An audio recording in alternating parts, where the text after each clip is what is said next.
Coucou les gros bidous et bienvenue dans ce Vlogmas. Alors ça, quoi un Vlogmas déjà, parce que vous allez en voir pas mal sur ma chaîne dans le courant du mois de décembre, déjà. Ça va pas forcément toujours être filmé à l'arrache, mais en ce moment j'ai pas mon trépied, j'ai pas mes anneaux LED, donc là pour l'instant c'est filmé à l'arrache. Sinon à part ça, c'est la contraction vlog, c'est la contraction des blogs et de vidéos, donc c'est des vidéos blogs, donc on va parler beaucoup de soit vous allez pas mal m'entendre parler de moi, de mes pratiques du tarot, mais c'est aussi blog et vlog dans le sens pris sur dans le cours du quotidien, et donc ils vont être moins montés tout de même, un petit peu moins recherchés et plus spontanés certainement. En tout cas c'est comme ça que moi je le conçois.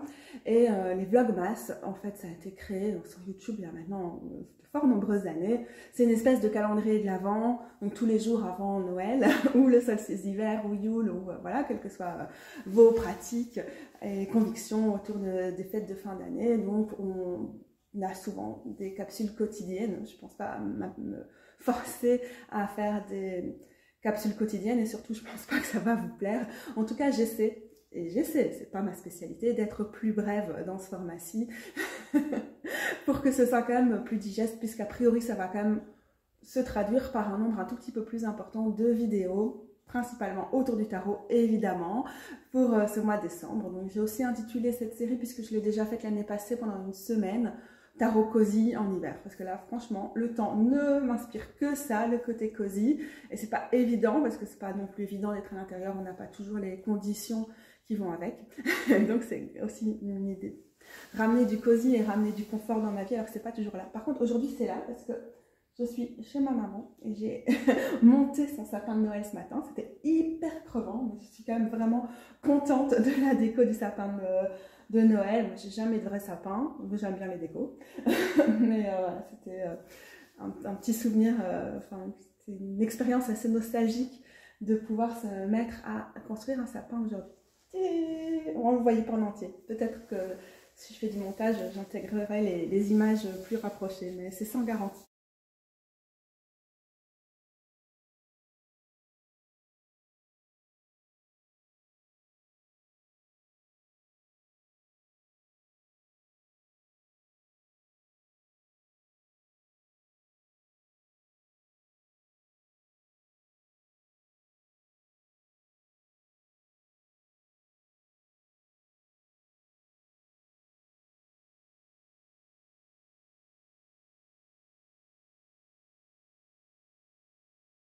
Donc, parmi les vidéos que je voulais faire ces derniers temps, je voulais faire une vidéo qui devait s'annoncer plutôt longue sur comment, dans ma pratique, avec mes années d'expérience, je pense presque 8 ans de pratique du tarot, j'interprète généralement les personnages de la cour, que j'appelle en général les figures, parce que c'est un terme plus neutre que le côté royal des personnages de la cour.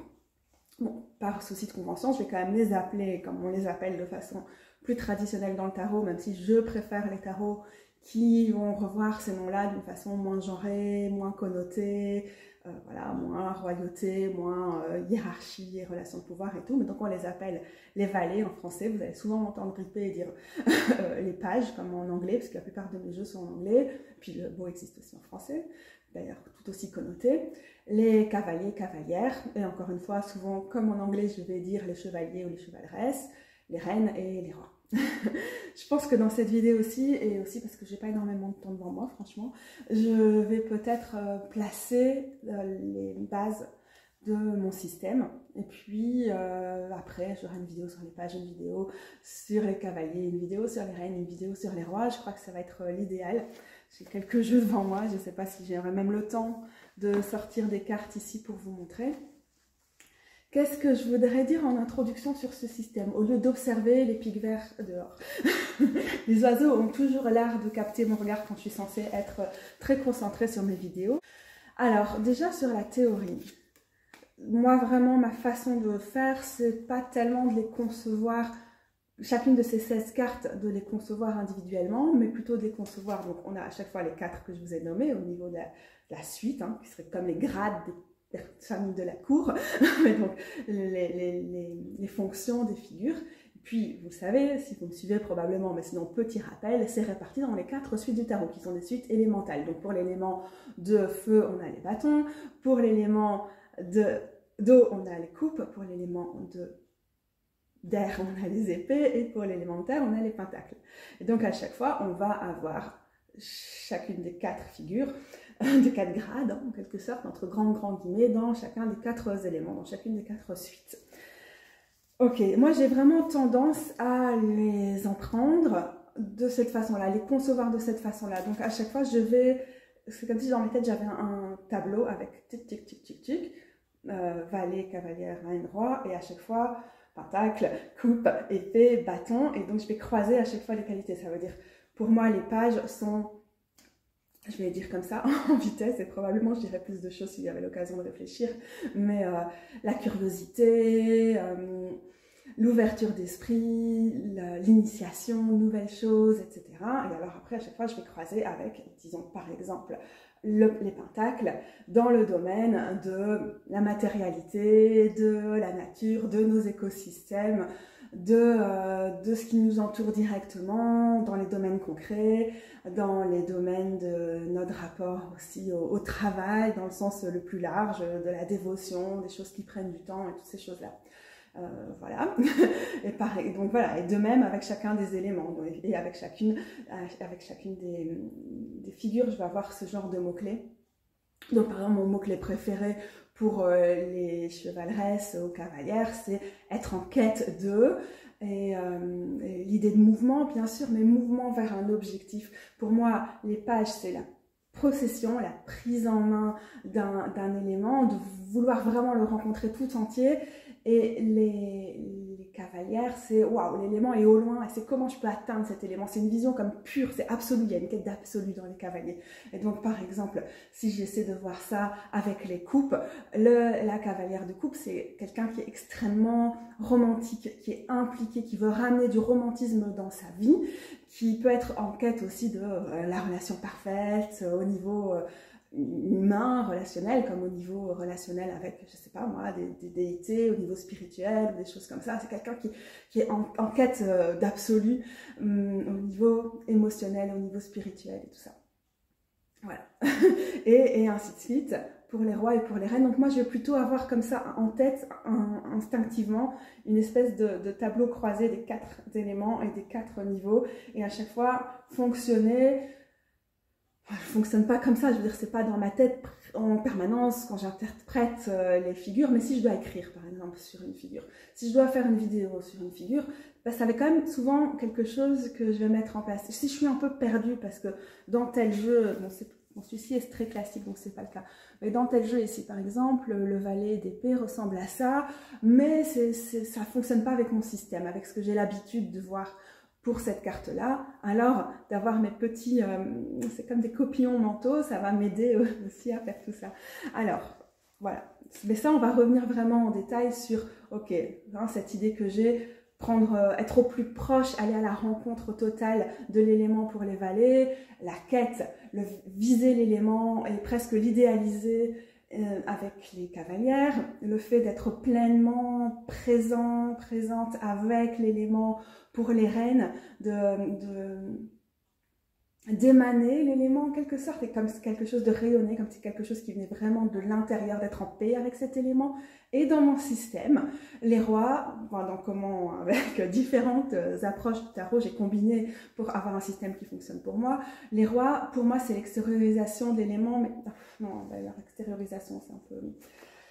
Enfin, c'est plus la transmission de l'élément. C'est plus, ok, en fait, cet élément, je le connais, je l'apprécie, j'ai cette connaissance de l'élément, très vécu, très sensible et tout, mais ce qui m'intéresse avant tout, c'est un côté de partage, un côté visionnaire et un côté de faire, ok, quelle est la vision de cet élément que j'ai envie de transmettre et comment je la transmets aux autres et comment je fais en sorte que toutes les qualités de cet élément que j'apprécie soient à la disposition des autres. Soit là pour, par exemple, avec le roi de bâton, disons, on a la créativité, l'expression de soi, l'activisme, l'engagement, tout ce qui nous fait vibrer, j'aime souvent dire, avec les bâtons et avec l'élément de feu. Et donc le roi de bâton, ça va être quelqu'un qui est en elle-même déjà passionnée, mais qui, en allant vers vous, peut vous aider à activer vos passions, va vous donner envie, va être l'inspiration qui vous donne envie d'activer vos passions. Les reines elles vont aussi avoir cette fonction à un certain niveau, mais plus parce qu'elles incarnent tellement cet élément et elles vont vous donner envie d'en faire autant, juste par leur simple présence. Tandis que, d'après moi, les rois, elles vont davantage être dans une démarche de vous aider à vous emparer de cet élément, d'aller vers vous et de vous dire, ok, alors, par exemple, dans le cas du roi de coupe, par exemple, voilà, t'es paumé au niveau sentimental, par exemple, hein, et voilà ce que je peux te dire pour comment je peux te donner des outils. Donc d'ailleurs c'est un excellent thérapeute, hein, par exemple, pour gérer tes émotions, pour trouver une boussole, trouver des récipients pour mieux contenir ou partager tes émotions. Et c'est un excellent partageur d'émotions aussi, le roi, donc elle peut être capable de verser de sa coupe vers la tienne pour que tu te sentes aussi, que ton niveau, ta jauge, ou quand tu peux être un peu raplapla, un peu vide, soit plus à niveau. Donc ce genre de choses, je vais toujours penser les éléments et les éléments que j'avais mis dans ce sens-là et les différents types de figures dans cette espèce de tableau croisé, quoi.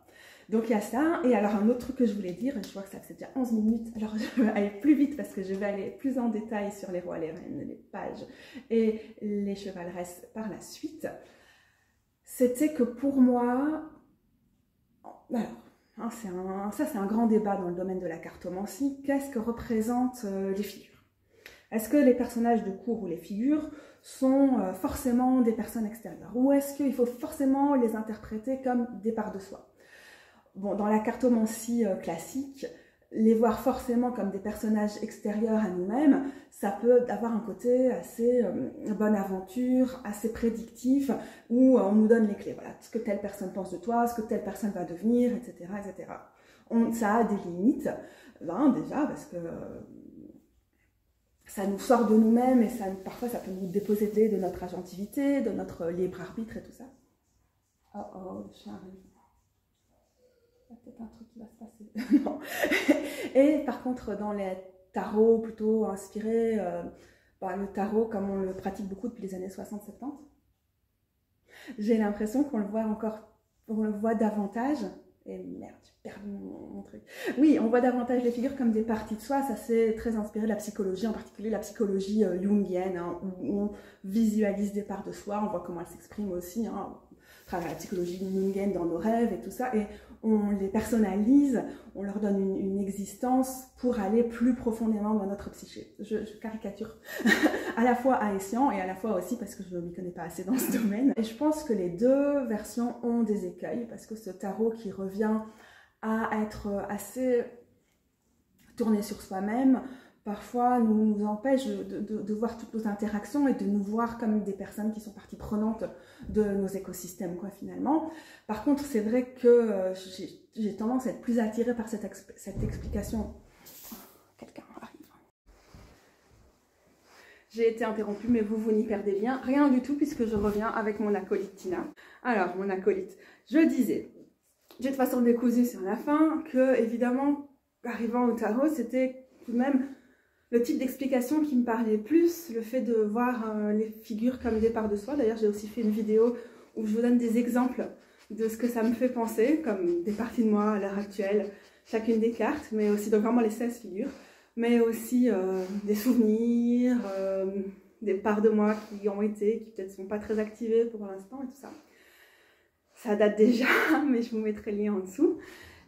Et ce que je trouve aussi qui est intéressant dans cette optique, c'est que dans la limite enfin dans la mesure où mon tarot est forcément féministe et queer, c'est que ça nous permet de ne pas projeter sur d'autres personnes dans le sens d'essayer de savoir ce qu'elle pense, ce qu'elle traverse, ce qui est mieux pour elle, et du coup, de respecter le consentement des gens, puisqu'en général, quand on pense comme ça, on pense aussi d'une façon qui fait que on ne prend pas du tout en compte le consentement et l'existence des gens. Donc pour moi, voir les figures comme des parts de soi, c'est aussi ce qui permet de rester respectueuse des personnes, de prendre en compte le consentement, et donc ne pas tirer les cartes au sujet de tierces personnes pour savoir ce qu'elles pourraient penser, ce qu'elles pourraient devenir.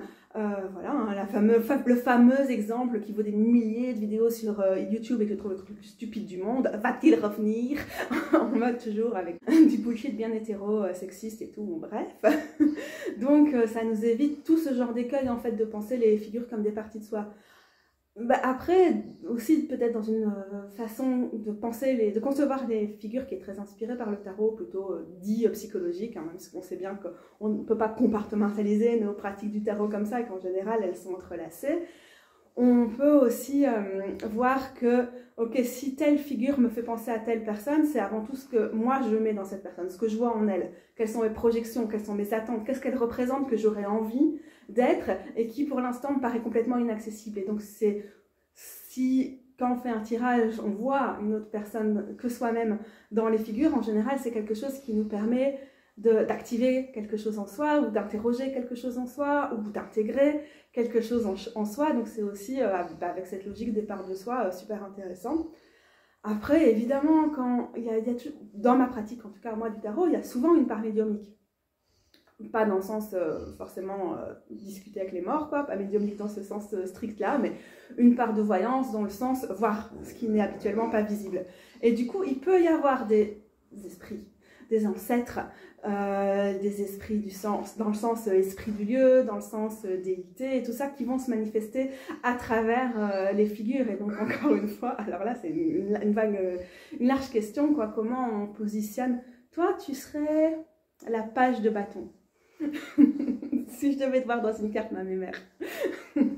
Celle qui me l'a demandé, excusez-moi, mais... Ah, t'es fougueuse, hein. Elle est vieille déjà, Tina, mais elle reste complètement fougueuse, curieuse, joueuse. Hein? Bon, ok, d'accord, c'est un peu typique pour un chien. C'est normal. Mais bon, ouais, peut-être que beaucoup de chiens sont des pages de bâton. Hein? Et voilà, je sais plus ce que je disais, évidemment, parce que Tina a réclamé mon attention, et comment ne pas lui donner un peu d'attention à mes mères? Bah oui, comment? Bon, ça devait vouloir dire... Oh oui, j'étais sur un terrain un peu piégeux, là. Oui, mais oui, c'est difficile, en fait. On peut avoir une éthique, on peut avoir une réflexion sur notre pratique du tarot, on peut avoir envie de dire, ah, c'est forcément des parts de soi, les figures et tout, mais il y a plein de zones de flou que je pense qu'il faut pouvoir embrasser.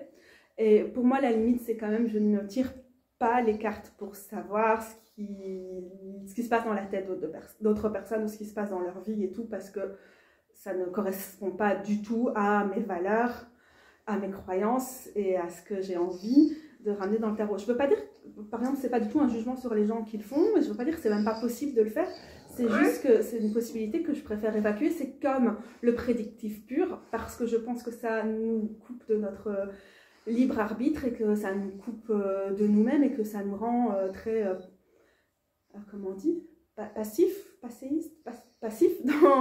ce qu'on reçoit du tarot, quoi.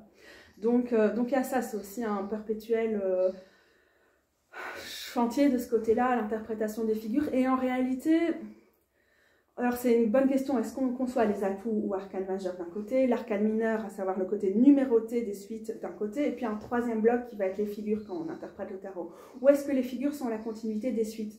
En réalité, alors quand j'essaie d'expliquer, comme elles ont peut-être un fonctionnement un peu différent, ou parce que c'est déjà dense, les 10 cartes d'une suite, j'aime bien les concevoir comme à part, mais en réalité, en vrai, pour moi, elles représentent des situations du quotidien, des états d'esprit, des parties de nous-mêmes, tout ce qui se passe dans l'interrelationnel, dans l'interconnectivité, tout au même titre que les autres cartes des suites.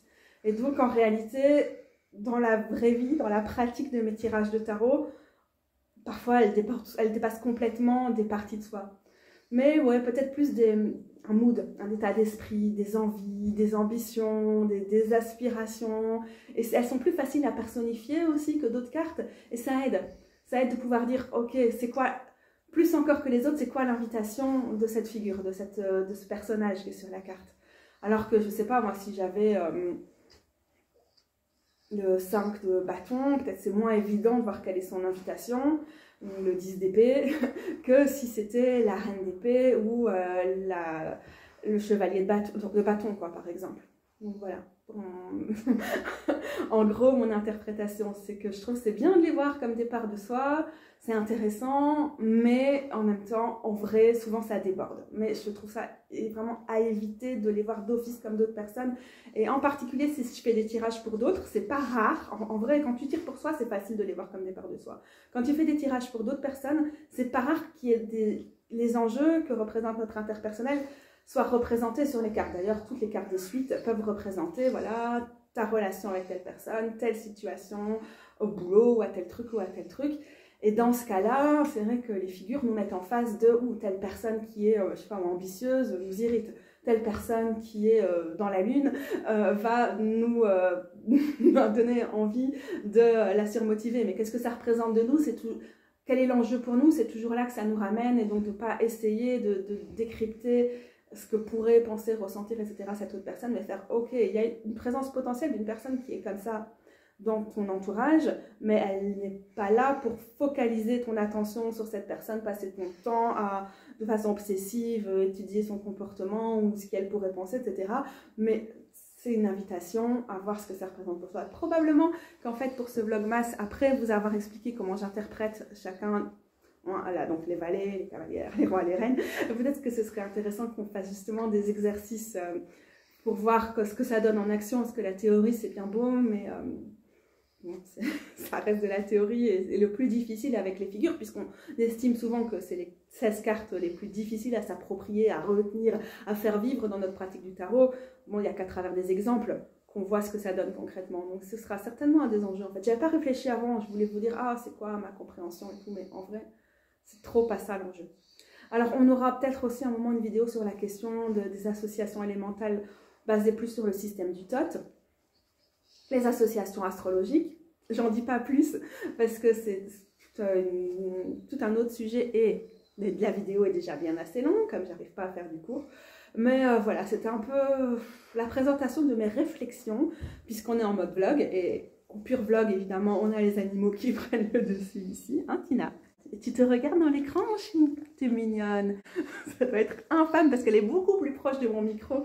Vous avez dû l'entendre respirer pendant toute la vidéo. J'ai trop hâte de regarder, de faire le montage de mes rushs là. Hein mes mères? Mais oui, on a hâte. Salut les gros bidous.